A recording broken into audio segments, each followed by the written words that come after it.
Hi, welcome back. Thanks for joining us in this ever-deepening journey into an unprecedented opening of the source field of source science as we gain access to the long emerging and missing source code. This will be the beginning of the 10th meditation in the series, going deeper and deeper. And in our last 9th meditation, we ended by beginning to open up with source science, with the source medicine, getting the language and the logic and the technology of being in the source field, a fundamental field of reality. A deep ontology, ontological medicine, medical ontology, whatever name we use. We began to see some astounding themes when we looked across the ages at our great teachings and scriptures and enlightenment wisdom teachings, arts and sciences. And one of the striking disclosures in source science that we couldn't see before, in light of the Unum power, the source power of the infinite unity, the unifying force that's holding it all together, we begin to see that if we're desourced, if we're cut off from being, from reality, we're instinctively, we know this. If we're in touch with reality, that sanity is being in touch with reality as it really is. And all of our cultures and worlds and ideologies and worldviews, we have attempts to read and understand reality, but it certainly appears that reality is, on the fundamental field, source reality is deeper than our narratives and our technologies of word and mind and reason and interpretation, and how to construct a world and a worldview and in an ideology. All of this is first science, ontology talk. And what we've been seeing is that we humans are human beings. We're beings. And if we lack the grammar of being, the source being, the fundamental being, primary being, we want to be our deepest self, a primary self. Philosophers call it the higher self. In enlightenment, when you awaken your higher self and come out of a dream, a trance, a sleep, a cave, into the awakened, turned on lights of awakened mind and mindfulness, whatever language we use, you come to be. And that's human being. And so ontology, ontos in the Greek again, I've said this before, just to get the vocabulary going, is being. And logos is a science. Ontos logos, ontology, the science of being. And if we're human beings, do we understand the deepest grammar of being a human and human being and well-being? So happiness is well-being and brokenness is ill-being. And if we're cut off from our source and our self and reality and the fundamental source field, then we're going to be ontologically suffering in some profound ways. And that's what our great wisdom, enlightenment teachers and scriptures have noticed and have been calling us to heal and come into relationship with the source, whatever name we use. So at the end of our last session, as we now enter our 10th meditation, we want to go deeper into the what we call the motherboard, the smotherboard that is holding humanity in our development over eons. Let's take the last 2,500 years of our attempts to understand our human condition and the vast, beautiful alternative narratives and views and worldviews we have, and religious insights and spiritual insights and philosophical wisdom and scientific breakthroughs to understand our human situation. That it becomes clear that we're within a technology and level of development of reason and language and word and the powers of interpretation to read reality as we make our worlds and ourselves and our cultures. We've seen in our prior meditations and journey that a culture is a code. And it's a complex code, but it's using the technology of language and thought and the lens of the mind to interpret reality in a shared conventional coded space that we share. And there are different cultures and therefore different codes that we're using depending on our cultural world, our worldview. And we're often not educated in the language of how do we form our worlds, our belief systems, our ideologies, our worldviews. What are the laws, the ontological laws shaping my world and my reality? Because we know that when we live in different worlds, reality is seen differently.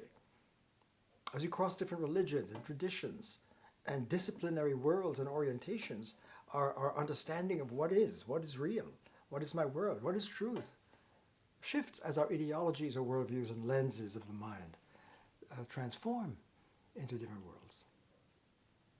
So what we begin to see in source science, opening up a deeper diagnostic than we ever had, is that there is a dominant, latent, deeply implanted technology of consciousness, of language, of word, of rational development, of cognition, of making our culture and our world, our language, our meaning, our truth, making sense of things.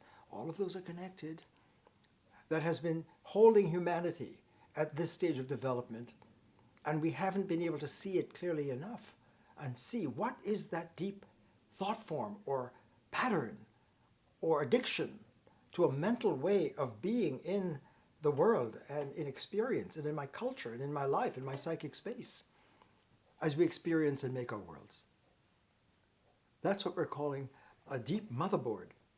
And there are certain laws and dynamics and patterns in that motherboard shared by vastly different worldviews, religions, scriptures, and first philosophies attempting to name and understanding the first. What is the first? The source of reality. And we need to call that out.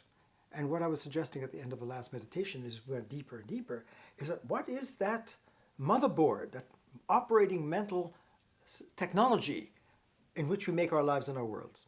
And could it be the source of endemic, systemic fragmentation, divisions, polarizations that fragment our reality and our world space and our life space and our psychic space, that produces ontological pathologies and dysfunctions in our lives?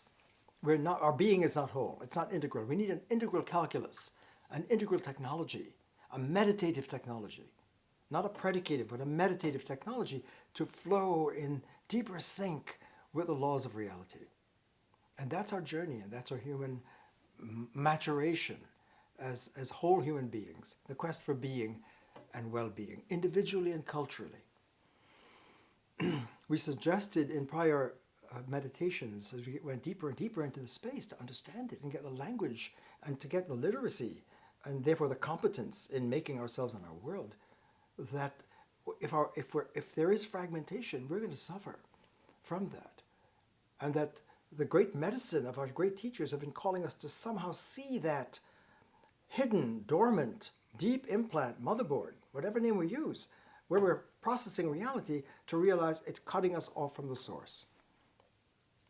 And if there's any consensus to our great enlightenment in scriptures and wisdom, it is that if we're desourced from reality, cut off by our mental technologies, then we're going to be in human pathologies and dysfunctions, and our being will be compromised in profound ways. So what we're doing in this meditation is let's take a deeper look. What's going on in that so-called motherboard? Why is it the smotherboard? Why does it desource us? Why, if we are desourced, let's understand what it means to be desourced and not flowing in the fundamental field of reality and in our deepest self. If we're desourced from being, right, why is that? And exactly what is the link, medically, scientifically, between being desourced and in a motherboard that produces it and causes profound fragmentation and polarization and disintegration that leads to widespread human dysfunctions personally and culturally? A culture can be ill, not only individuals, but the cultural space itself can be in that technology. If we're using a smotherboard that chops and cuts and polarizes and separates from reality and from each other, then a culture can be in disorder. It can be ill-being. A culture can be sick. It can be using a virus, a motherboard that's a smotherboard. So personally, individually, and collectively in our culture, and between our cultures and worlds and religions and traditions, there can be cultural, existential, ontological dysfunction and pathologies. Let's look back at what we saw in a prior. We ended our last 9th meditation with this summary recognition that the self, wherever we are, this single bracket, we're now hopefully more familiar that the double bracket is an attempt to mark the fundamental source field. Double parentheses, that's the infinite space. And the infinite space is surrounding every possibilities. Nothing can step outside of it. And it makes possible any story, any narrative, any phenomena, anything, any experience. The possibility to use language and use words and signs and symbols and have thoughts are all coming from the fundamental infinite source, sourcing all. And we were trying to see at the end of our last meditation that whatever story we have, or complex stories or narratives in that smotherboard space, this is a smotherboard that gives me my life and my vision and my events and my identity, and all my whole life is given here, but my double bracket self is always holding me and right with me, never far away, closer to me and to us, each of us. Our higher self is closer to us because it's always being held by the double bracket space. So that how do you go from a single bracket I in the cut-off space into the double bracket life? That is really our journey and maturation, individually and collectively, in our cultural lives. But let's go back to the prior graphic, meditative graphic. It looks highly complicated, but just to look at some of the main points we got from the last meditation to build now further. Because what we want to do now is to say, okay, we're beginning to see that there's some kind of deep rift when I use a technology that has evolved over eons, as great as it is, information, the information, evolutionary age of information processing, where language is informational, we describe reality, our words, our symbols, our language, our interpretation is all happening. The thinker and what is thought, the experiencer and what is experience, the subject and the object of the world is presented in this space. This space has a pattern to it, a structure to it. And that's what we want to go more deeply into, because we're seeing that the great teachers who are really tapping into the infinite source, the source field, this is all the source field. It's always there, the infinite field. Even when we're desourced, we're still in the source field. And one of the axioms of source science is that there is no life, no experience, no breath, no entity, nothing that is not being held by the source. Nothing can be without the funding and being held and supported and grounded in the field of reality. The source is the field of reality.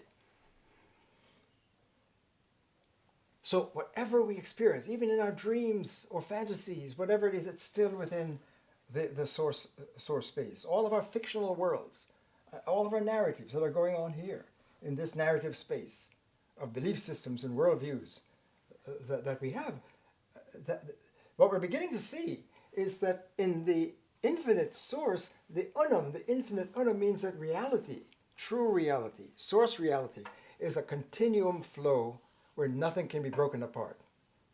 It's filled with plurality and diversity, but that diversity is always integral and connected, and everything is interconnected, and every point is interconnected in the strange, weird logic of reality as it in its deepest form. And we began to, I hope, get the sense that there's a language, the word power, the language here, the word, in the beginning is the word, the source word, the infinite word, is filled with all other words. And therefore, being, when you hear the word being, reality is being, then being and word are connected. You can't separate it. The word is being. Sounds strange to these ears, because words, when we're in the normal cultural space of the motherboard here, where the thinker and what is thought, and we use words and language to describe the world, that's the structural picture of our everyday cultural development. The information structure is that the thinker here, my subjective space, consciousness, my thought space, my private space, my inner space, my language, my thought, my beliefs, my intentions on the screen of experience. This is my experience, is proceeding here in the language word space, and words describe the world.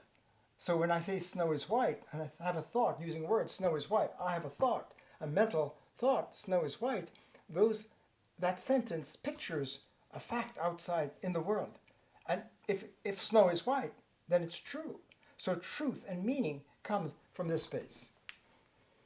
And so I, as a thinker, experiencer, have my beliefs, and I use my language, whatever human language we're using across the spectrum of so many language and dialects with different ways of semantics and syntax and grammars and organization and rules and conventions governing. What you do in Chinese is different from what you do in Hebrew or English or French or German, Arabic. The languages behave differently, but they're all tapping the source, and there's a deep grammar that they're all coming out of, these vastly diverse languages. And we could be multilingual and multicultural, and we could have many lenses that we use to form different worldviews. So there are boundless different stories and narratives, paradigms, models, codes, memes for worldviews that compete for the space of experience. And I could live in multiple worlds myself. My religious world gives me one story, one narrative that is real for me. This is my reality being presented. My professional scientific orientation as a physicist will give me a different story of what is true and what is meaningful, the way things really are.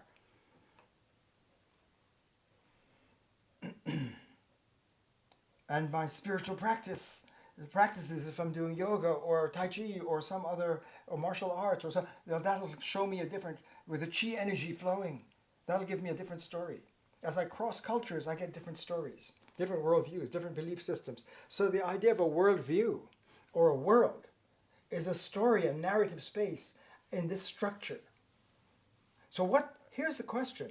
What is it about this so-called motherboard that's controlling all of these vast, diverse cultures and perspectives and narratives and ideologies, all of which are situated in the source field and couldn't exist without it? Because the infinite is sourcing all. And what we rehearsed in the last meditations, building it up, because where we're going in this meditation is right in here. I want to blow this up. I want to open this space up and go more deeply to see what's going on here. Why is it that the so-called motherboard that we're using, which has a profound law, a powerful law that seems unassailable, A is A.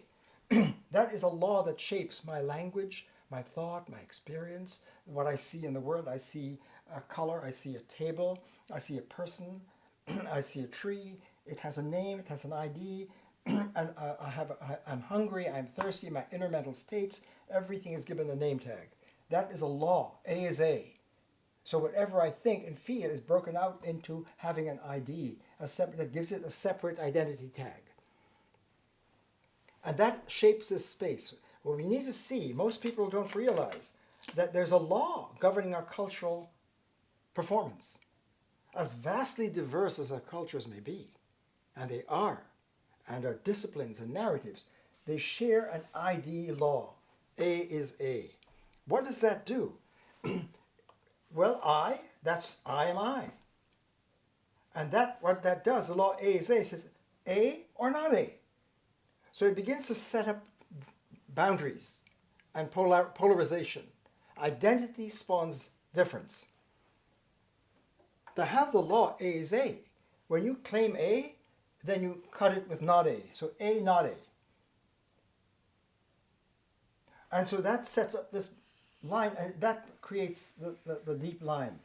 That's what has not been seen. The fundamental rule that has evolved over eons to this level of language use and taming language with identity and names that can be combined to make sense. So when they say Socrates is wise, America is a democracy, whatever it is, I am hungry. Whatever we put the pieces of these name tags together to synthesize them to make a meaningful sentence, a thought, a belief that could be true or false. I may not be hungry. Or snow may not be white, or maybe it is. We picture the world with our language. So the deep structure of culture that's born from this practice, that's amazing, that gives us meaning and language and narratives. The narrator has a narrative of reality.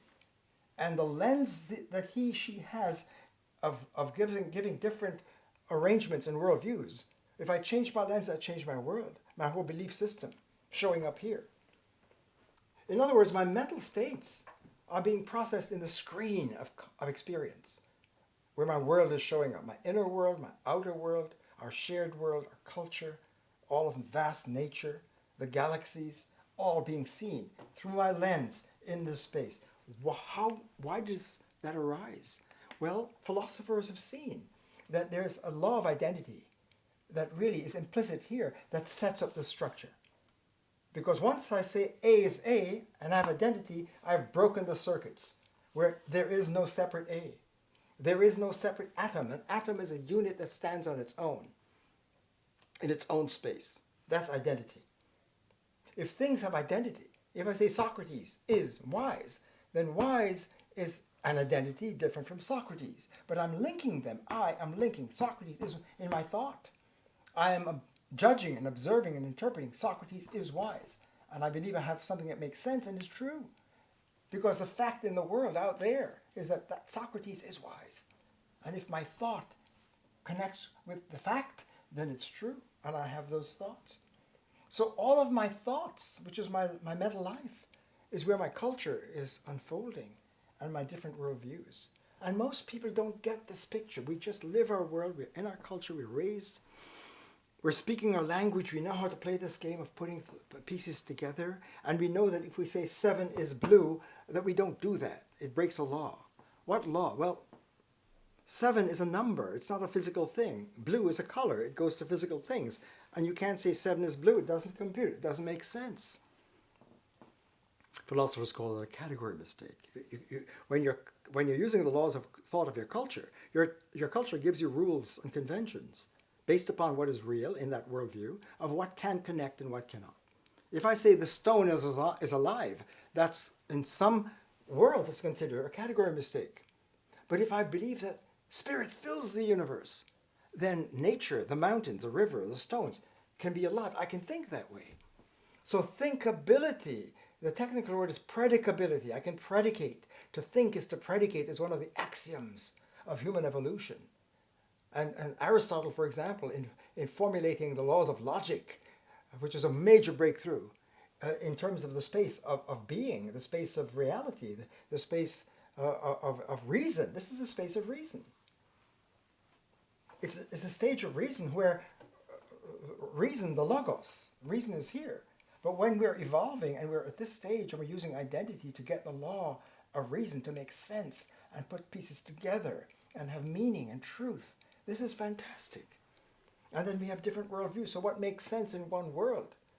The world where spirit is in everything. I can think one way. When spirit and matter are separate, and matter, dead matter and nature and stones can't have consciousness or spirit or life. The earth cannot be Gaia. It cannot be spirit. Right? You're going to get very different ways and patterns of thinking and making sense. So, but we're all using the same technology, the same law. So what is very hard to see, this is almost an invisible, because we live our culture, we learn the laws of our thinkability, of what we can say and not say and what makes sense in the language we're raised as we're born into it. It can be multilingual and multi-lenses, multi-worlds. But that's where we know how to play the game, how to think and how to see, and our thought patterns and what makes sense. If it makes no sense to say that stones have consciousness or spirit, there is no spirit in dead matter, then that's going to give me a certain world. But if I'm seeing that spirit flows through nature, and the mountains and the rivers and the buffalo and all the flowing nature are filled with spirit, I'll have a different thought pattern to make sense of reality. And those are different narratives of the world, of what's real. And most of us don't understand that we are already implanted. When we're doing this, we're born into culture here, we're implanted into a deep law that we never even stopped to articulate. So when Aristotle began to discover the laws of reason here, what is it? A is A. And what is that? Either A or not A. So I'm thinking, and I'm using this tool, and it says S is or isn't P, subject and predicate. Right? The world breaks down. Whatever is out there, let's get it's a subject with attributes. Substance and attributes. The substance holds on its own. When we're doing that, we may not know we've cut ourselves off from, there are no separate atoms.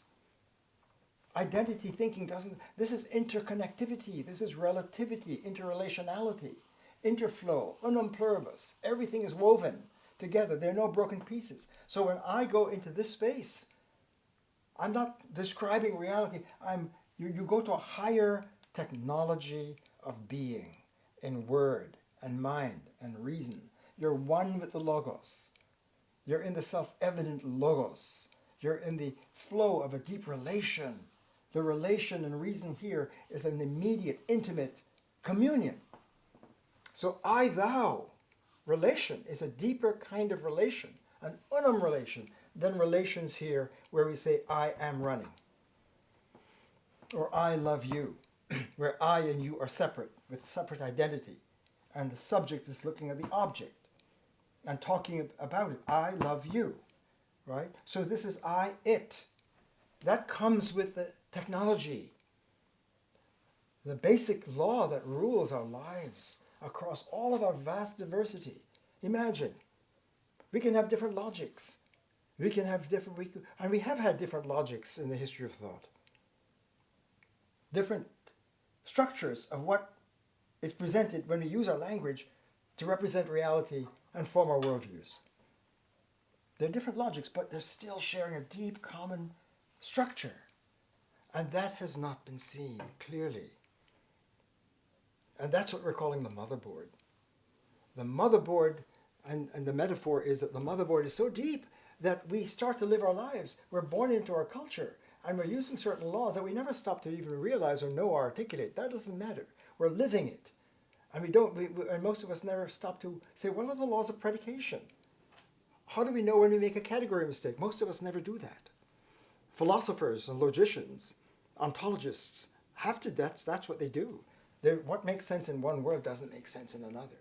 So who is making these links in using language? Well, the thinker, in whatever code she is raised within, or multiple codes, the lens, I have a lens here, so the self, by itself, standing alone with its identity, is different from what is other to it, so that creates a split between the subject thinker, the subjective psychological me, subjective space, and the other objective space, the I and the it. And this line is then standing structurally, invisibly, but there. So when I'm experiencing the world, I'm objectifying things, and I have feelings, and I can objectify my feelings. I'm hungry, I'm angry, I'm thirsty, and I'm articulating it out in this mind-word space, and that's where my language articulates my mental states. So my mental states about the world and about me are all here, and that makes up my world, and I'm sharing it with others in my culture and beyond my culture in the public civic space that can have multiple worldviews, and so the world begins to emerge. And many worlds in the marketplace. So many different worlds and narratives and fictional worlds and alternative worlds can be dreamt in this space using this technology. That's what we're saying is a deep, invisible pattern, thought pattern, a mental processing practice, right? That is shaping how our life is going to appear. So even though we have vastly diverse narratives and worldviews and scriptures and visions of reality and ideologies, an ideology is here. An ideology is a structure of ideas that make sense together, that is the preferred way of understanding reality. Which is different from here. Because when we go into the deep space, into the source, whatever name we use for the infinite, all of these great religions and enlightenment teachings are saying, whether you call it the Yahweh or the Allah or the Om or the Tao or the Brahman or the Logos, as in the Greek, those names for the infinite are all pointing out the field, the profound field of reality out of which everything comes. The whole universe comes out of the Logos, out of the source. And because it's infinite unum, and this is really what we've been suggesting in meditation after meditation in our journey, that the language of the infinite cannot be expressed in this language of identity and objectification, where we objectify. The subject has the object of thought and feelings and content. So my beliefs and my feelings and my intentions and my hopes and my wishes, all of this, my practices, my actions, stemming from my thought, this is very important. And it's all lodged within a deep pattern that's given that sets up the game for us to play it here. So we are raised to play this game with vastly diverse worldviews in the marketplace of our cultures and religions and ideologies. And most of us haven't been schooled to understand that there's a profound space that somehow is cutting us off from a deeper access. The dominance of this law, the ID law, that starts to separate. And when we come into this space, and that's what I want to turn the page and go with me, please, more deeply into here, because I've got some questions I'd like to go over with you. How do these pieces, when you have ID, you have separate units, atoms, pieces. Space is one, time is one, color, figure, texture, motion, me, you. Every name gives an ID tag. Those are separate pieces and units. How do those units get linked? Most of us never think about that. How does space and time get linked? When I hold a pen, for example, I am looking at the pen, I'm experiencing the pen, and I can describe it. This is a pen, I give it a name. It's a pen, it is black, it is a Sharpie. I can start talking about it and describing it, and therefore I know what it is. When we begin to think about it here and talk about this, its attributes, imagine, is it in space? Yes, it's space. Time? Yes, it's now. Color? Yes. It's got motion? Yes. Figure? Yes. It begins to pull a lot of name tags together. Just a simple pen, anything. It unifies the subject here, unifies all many different attributes or predicates or qualities that belong to it. And all of these space and time and color, figure, texture, motion, all somehow gets united in the pen. So we take the pen to be a unit. I'm a unit. I see myself as a unit. And what's that? Well, I have all of when I put myself here, which we do, and I begin to develop my story and cultivate my CV, my life, my life world. Who am I? Right? My predicates keep growing, and you know, I graduated from school. I was on the varsity team. I'm an American citizen. I'm a male, and I begin to build up my bundle of attributes.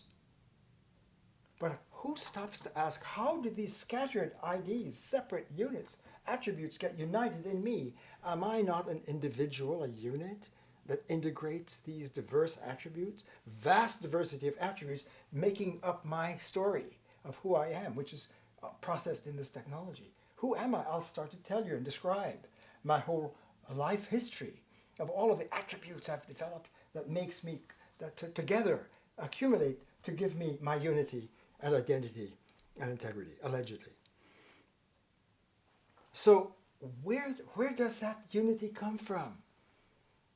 We take it for granted. And what we began to see in our prior meditations is that the Unum force, the unifying force, the infinite unifying, is the glue that gives us the capacity to pretend that everything, all of these broken separate units are connected. Space and time are different, but they're connected. Color, figure, text, emotion, connected. All of the different things that make up, they're connected in my world, the unifying of my world. I'm a unit. Where does unit come from? Because the unit has to put together pieces. How does it do that? Identity alone can't do it. The technology of identity that puts everything in its place with a name tag doesn't have the resource and capacity to link and unify. Without the Unum, there is no world. There is no me. That's why everything is being funded by the unifying force. But there's a tension going on between, even though we're being funded and held in coherence by the field of reality, reality is a continuum. It's an Unum continuum. All of these broken words, space and time here, space-time. We went over this last time. And it's worth going over again because this is so strange. It's so simple and centuries, and we need to really educate ourselves about how do we form our world and how does it form us? And is our world really in touch with the deeper reality, or is it cut off and desourced? And am I being ruled and dictated by a pattern a thought pattern, a thought form, a mental processing. Let's use the word logistic, not just a logic, but a logistic, a mental processing that sets up the game of having me and my world, I and it, and the breakout of all of these pieces, and somehow I can synthesize them and pretend and act as if they're unities and units. How do we get unity and connection from identity that puts everything in its disconnected parts? Answer, the source. The source is the Unum force. Reality is profoundly Unum, unbreakable. And all of the pieces are connected. All of the building blocks of our attributes, like space and time and color, figure, texture, motion, all of the building blocks of our world are connected deeply and interflow into space. So time is filled with space, it's filled with matter, it's filled with consciousness. You can't break it apart. They're connected. And that leads to a deeper logic, a deeper technology. And that's what the double brackets is signaling for us. When you cross from this space, that separates the word from the mind, the word, and the thing.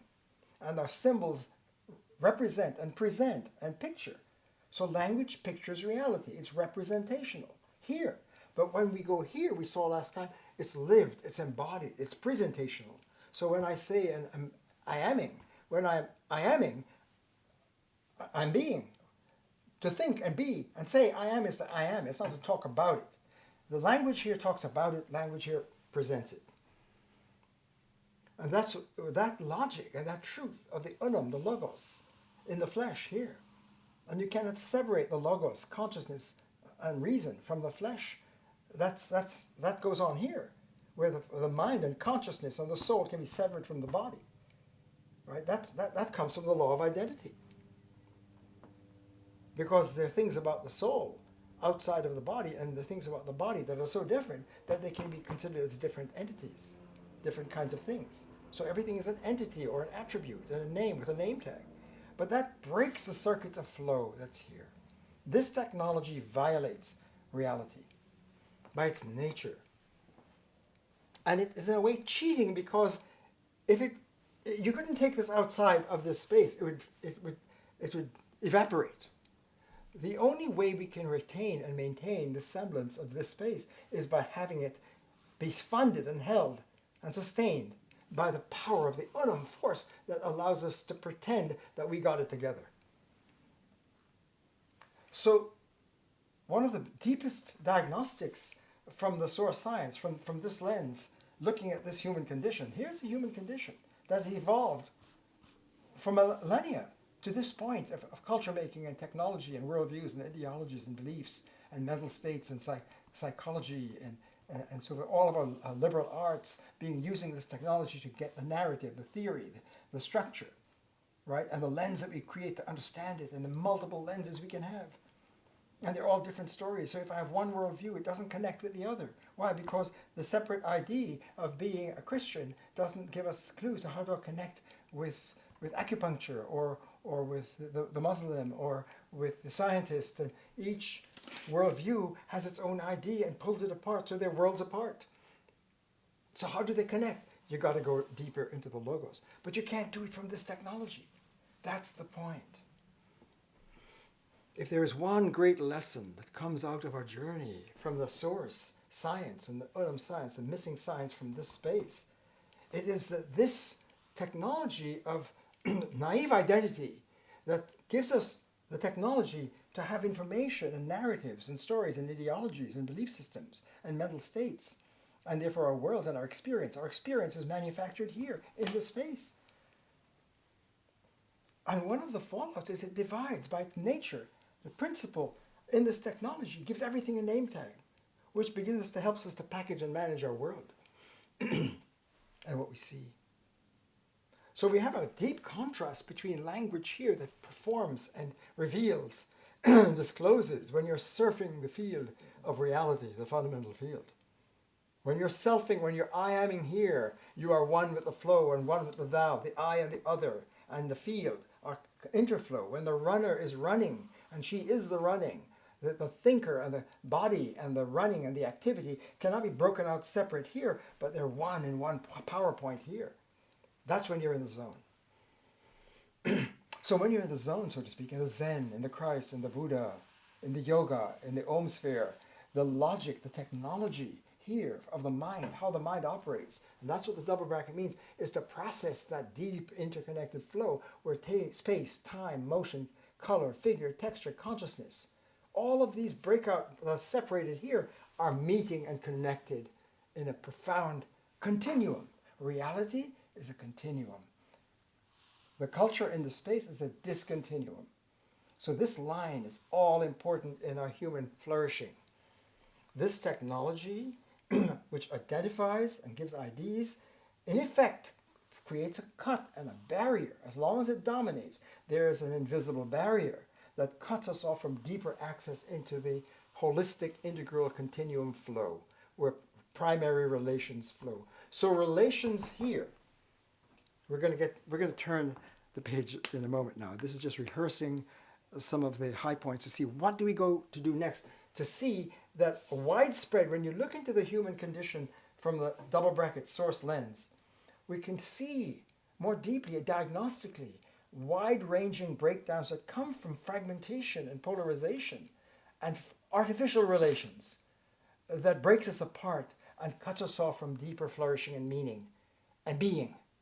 And our being here is broken and fragmented. If our being is fragmented, we're in trouble. And we haven't seen that it's being broken by a commitment, an unconscious, pre-conscious, naive buying into, and is passed on in our cultural language transmission from generation to generation, this technology, that this motherboard is holding us to produce our life and our narratives and seeking truth and the deepest encounter with reality and spirituality and well-being here. And our great teachers have seen that we cannot have well-being here. It's a misdiagnostic. Any attempt within this space that doesn't call it out is going to be sucked in by default into this space. So our attempts to solve our brokenness and our broken beings and the vast ways that shows up for us, this line is huge. Being cut off from being, from source, is going to produce vast cultural and personal disorders in our human condition that we haven't seen to that depth. It gives us a new medical, scientific lens to understand as never before the brokenness of our being and the vast things that we take to be normal. So most of us say that's the human condition. We're only human. That's where we are. That's the way the world is. We're defeatist. It's determinism. It's determined. That's how it is. And we accept within here, that's the human condition. And we're trying to solve the problems here. But what's futile, if there's any laboratory evidence of 2,500 years of living in this space and trying to solve the problems in the human condition within this space, when our great genius teachers have been saying we've got to migrate to the deeper, an upgrade, not downscript, but upgrade to a higher technology of connectivity, of Unum Pluribus, in order to flow and flourish and solve our medical problems here. That's one of the headline points I'm seeking to bring out. So I've got multiple axioms, so to speak, of source science that I'm seeking to bring out together. They have to come out together in an Unum spirit, that we're always in the source. And that the infinite unifying force sources all. Whatever story, whatever worldview, whatever ideology, whatever religious scripture, whatever belief system, whatever intentions and hopes and wishes and mental states, all our mental states are being processed in this space. And if this space is producing ontological disorders, then we cannot solve it in this space. We've got to really migrate to a higher, healthy, healthful, unified, coherent, integral, connected, Unum flow of the continuum and leave the discontinuum.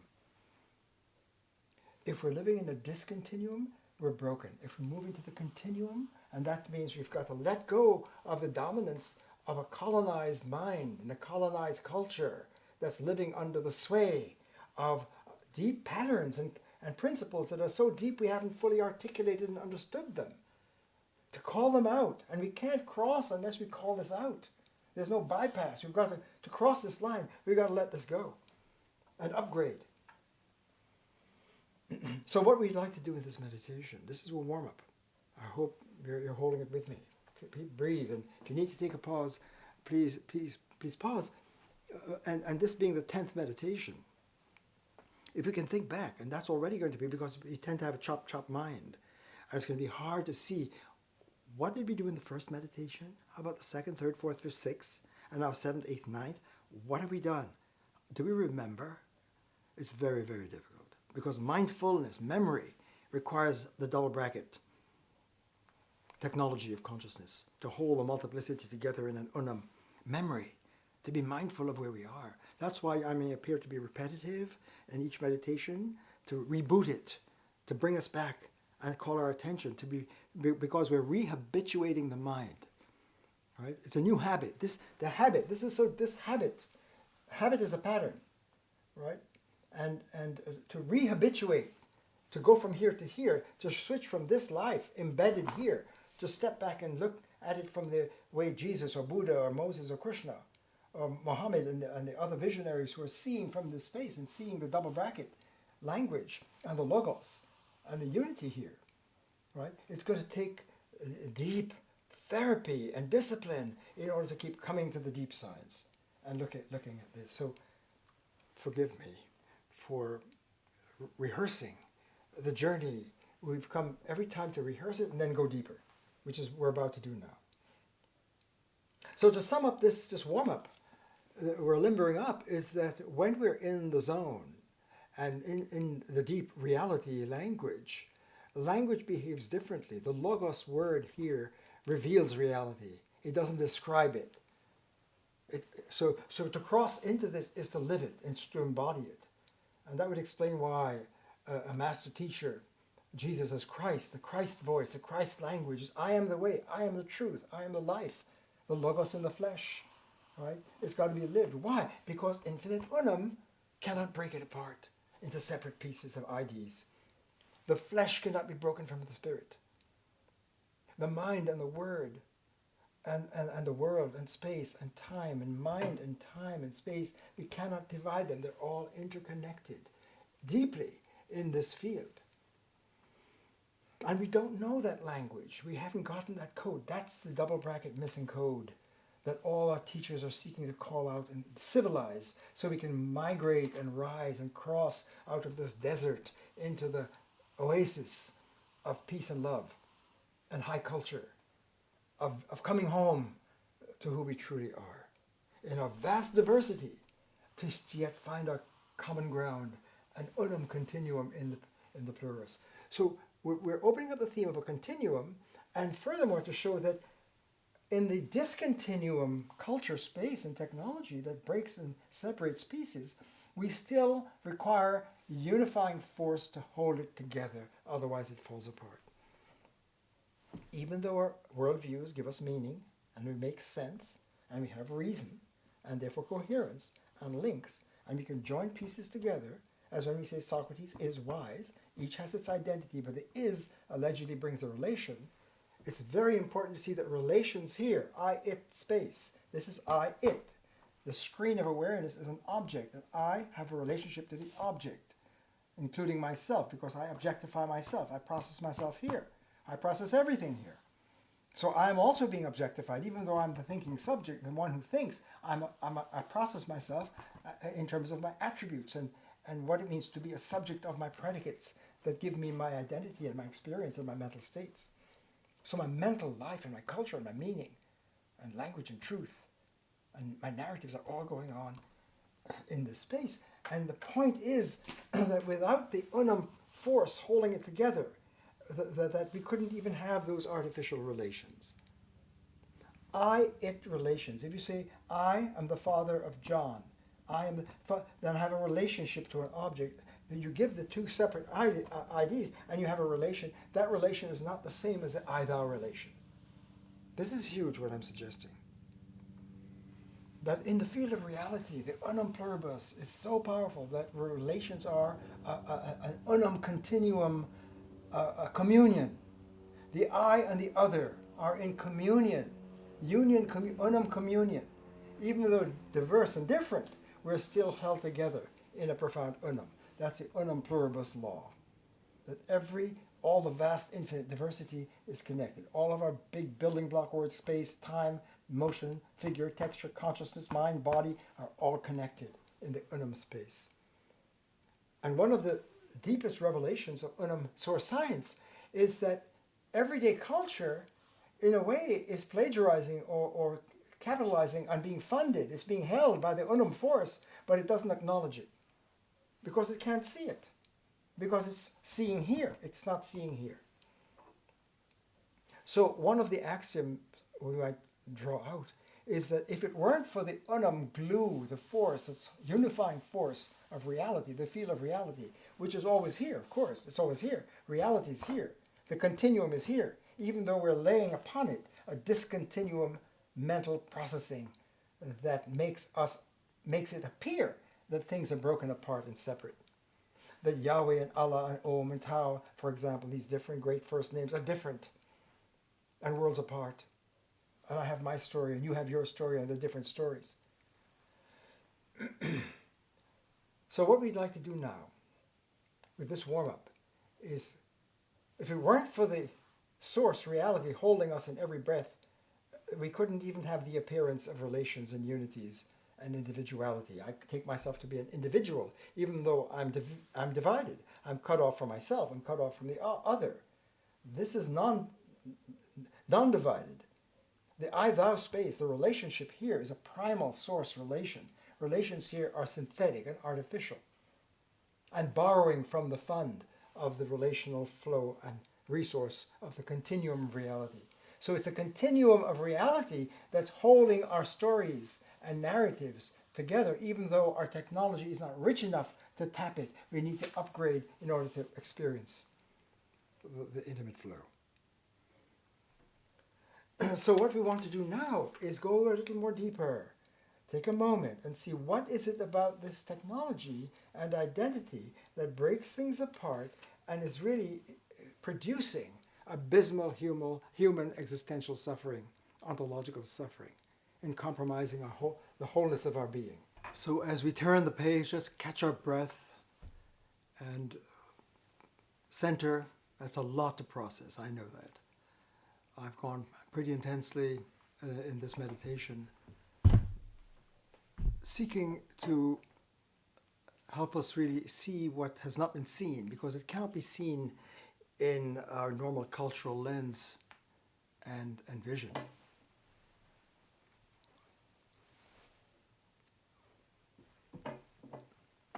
So let's catch our breath. That was a lot to take in.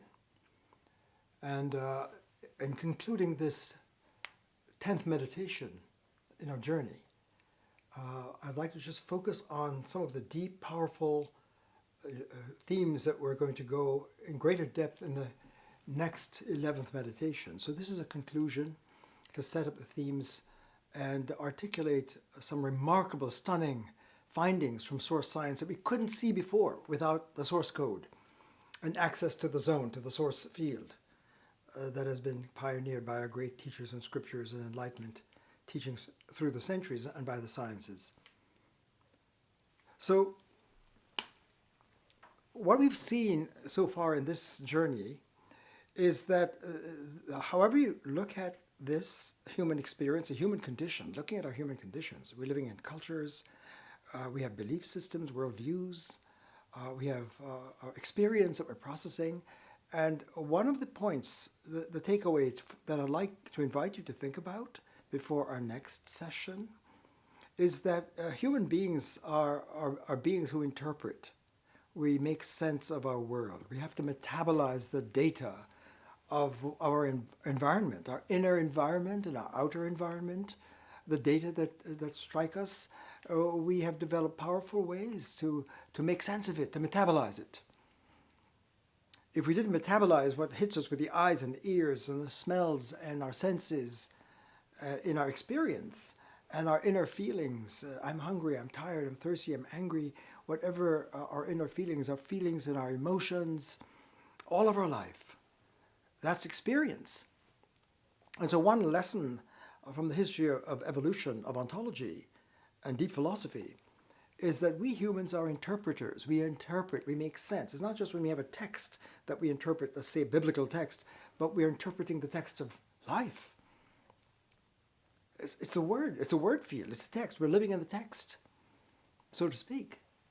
Reality is textual, and we are text sapiens. We read, we interpret. There are technical words for that in philosophy. Hermeneutics, a technical word. Biblical interpretation, to get the right meaning of the text, right? The discipline of hermeneutics. But one of the great lessons in the history of philosophy is that when we're reading our environment, when we're making sense of things, we're interpreting, we're judging, we're making sense of it. To make sense of the world is to metabolize it. And our cultures, as diverse as they are, sharing the motherboard that we spoke about in the earlier part of this meditation, is that we're all using an analogous motherboard and structures of patterns and laws of identity and naming things to make sense of the world and to predicate subjects and predicates being brought together to weave sense in the texture of life and experience. So one of the great lessons is that we are as we mind. That's one of the great axioms of source medicine, distilled from the centuries of the genius evolving across our planet in our great wisdom, philosophical and spiritual, scriptural teachings. We are as we mind. In other words, what shows up to us on the screen of our awareness. Let's do this again. Let's mark out the space of all life. We're always in the infinite logos, the Unum Pluribus, the logosphere, the logos code. That where we live when we're here, and we're living in this space, and the double brackets really is a technology of the lens that are in the deeper space than what we've seen here. That what happens is that when we are here, and this is the screen of our awareness, where we're processing all of our information. So the thinker is here with a different lens, and so many different worldviews are vying and competing and being used in this technology. And so whatever logic you use here, there's a logistic. This is the point. The motherboard is a logistic. It's a mind operating process that is so deeply implanted, that has evolved over eons to this level of having us have information, that we can code our information, and our inner mental life and our outer perceptions really are being processed in this screen. Think of it as a screen of experience. So one of to distill from our meditation so far, that what we want to see now, what we want to go into, is that once we realize that there is a mind operating process to process and metabolize and make sense of things, we human beings interpret and metabolize our world, and we have to use codes to do that. And we share the codes, and our cultures come from that level of the codes of reason. That's where we make sense and metabolize experience. Our perceptions and our concepts and our thoughts, our feelings, the emotions, everything is in the space here. And the thinker, thought space here, the psychological subjective space and the objective space, the objects that we see on the screen of our awareness, our feelings, our emotions, our beliefs, are all in this space. So that what we've seen is that there are many different ways to process reality, many different local codes that we use that give us different worldviews.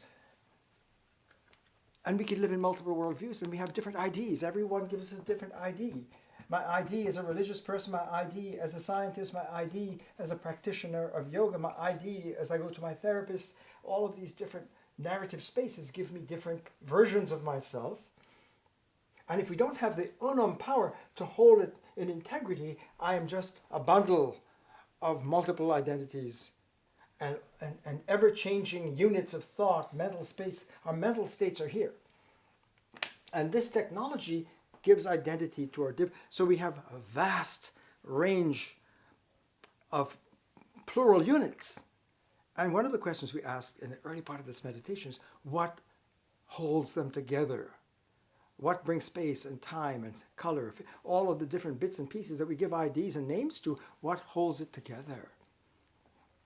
And if the practice of identity is really what makes these separate units, right, then we suggested that the great teachers knew that we couldn't do this, we couldn't play this game of my story, my narrative, my worldview, my experiences, me, my psyche, without the resource of the unified force. The unifying force is operative in every moment for everyone's life. Everyone. No one can step outside of the Unum force, the infinite force. So even if you're rejecting it and denying it, and rejecting the possibility, if you say that's just spirituality, no, we're talking about science. This is reason. This is science. But even if you're denying it and creating a narrative, you're using word power. You're tapping the word, the infinite logos, the infinite word, whatever language you use.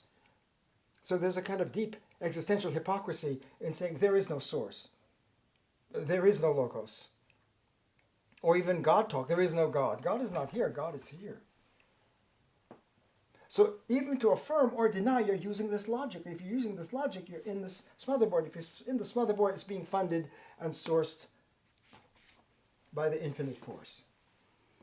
So what we'd like to do now, in concluding this meditation, to prepare for the next one, because this is a lot to handle, is what I'm suggesting that could not be seen without the double bracket lens. When you step back in source science and to look with source science at the human condition here, when we use our double bracket lens to look in and say what's going on here, and we see so many different, in normal culture, so many different deep human pathologies that, and here's the main point, they're being caused by the dominant motherboard that's generating our cultural spaces where all of our lives are unfolding. Everything, my political life, my educational life, my love life, human relations, my workspace, my economics, my art, my science, my discipline, my liberal arts, everything is going on in the information technology space. This is a technology, and this is a deeper technology, an integral technology of infinite connectivity, where the unum force, the pluribus, and multiplicity connected. And what we saw before is that relations here, the relations here are tapping the continuum, whereas relations here that are being put together, I and it versus I and thou, this is a deeper form of continuum unum relationships, and these are artificial, synthetic. So everything in this space, cut off from the source, is an abstraction from reality. All of the narratives and belief systems and theories that we have in scriptures, if they're used here, scriptures really originate from source. They're source scripting, but we download it here because that's what we know. And here's the main point I'd like us to go into that has not been seen historically, but implied by our great Enlightenment wisdom teachers in scriptures, is that this line, which cuts us off from source, creates a human disaster. Even though it's normalized, and it can be adjusted to life in culture in this space, which is being sourced ever. We couldn't do it without the source. In every breath, it's always here. I mean, this is not just up here. It's the infinite source. Every point is sacred here. Every point is sacred here and here. But the technology is covering it up, eclipsing, repressing, suppressing, displacing, alienating from the direct access to the source. So what I'd like to do, and pause with you in a moment in closing this meditation to think about, which is almost unthinkable, is that when you really look at the human condition with double bracket source medical eyes in medical ontology, the missing science of medical ontology, and you look at diagnostically at the situation here, what we begin to see is that a vast range of symptoms, now there's symptoms, seen as symptoms, are really symptoms of being desourced and causing fragmentation. And because of the polarizing, fragmenting technology that dominates our lives and our cultures and our human relations, is that they're all traceable to the dominance of this motherboard.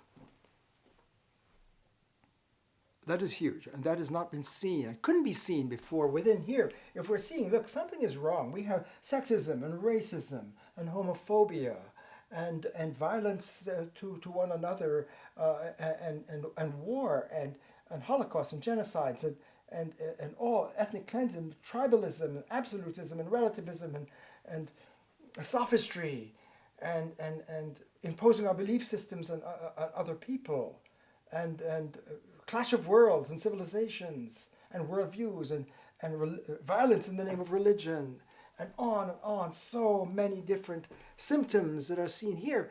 And we don't realize that as vastly diverse as they are in our human condition, they're traceable to the dominance of the technology, of this motherboard that governs our lives.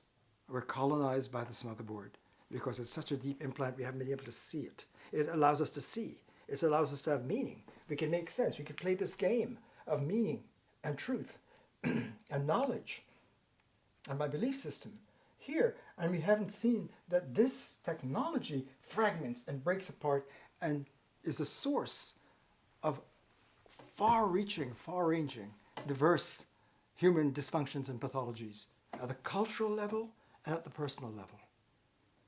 Our culture can be sick, not just the individuals, but our culture can be in depression. It could be broken off from source. Our religious practice can be broken off. Our educational practice can be broken off and institutionalized. If we institutionalize this, imagine what that does in our educational life, in raising our kids. If we're raising our kids with this technology, and our great teachers are saying, we've got to upscript and get the language, the literacy, the code of the source, the missing source code. That's where we become human. That's our ethics is here. Love one another, honor one another. The honor code with each other. The golden rule is here. For example, love is here. I've been repeating that theme, but if that's where it is and you need the code, you can't get that here. So the main point that we want in the next meditation is to make that real. I'd like to bring out this theme of why is it that widespread, diverse pathologies, personal pathologies, in my own inner life, and my midlife crisis, my world is breaking down, I don't have meaning, I'm facing nihilism and agnosticism and atheism and theism, all of that is all going on here. So the vast range of, do I really have knowledge? Is my knowledge grounded? Or do I have to go here to get the deep science in the ground of reality? And so forth. So all of these different questions we're going to be picking up in the next meditation, and just keep that in mind. What is the causal scientific link in source science seen here with the double bracket lens, the global lens, and the global eyes, and looking at the human condition and these widely diverse symptoms? What is the causal medical link between the dominance and living within the space of this motherboard and human pathologies? Existential, ontological pathologies of all kinds. Because once we see this link, that this technology is causing and generating desourced pathologies of all existential pathologies that we couldn't even see a name adequately, even though we know things are wrong. Something's wrong here.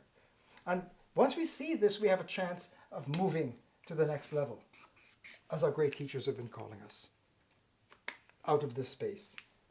To end the suffering, to end the anguish, to end the breakdown and the violence and the failure of peace and love and compassion. This is a violent space. This slashes and cuts off from source, and that's a kind of endemic, deep violence. So let's breathe and try to absorb that. This is huge, and it's never been said in this way and shown in this way. And in the next meditation, we're going to go deeply into this, to see the science, the source science of human pathologies and dysfunctions generated from this motherboard in light of our great teachers across the planet, but also just in terms of the science of the source and the missing code to the source law, the Unum Pluribus. Thank you so much for staying with me in this very challenging journey, and we'll go deeper next time. So please join us.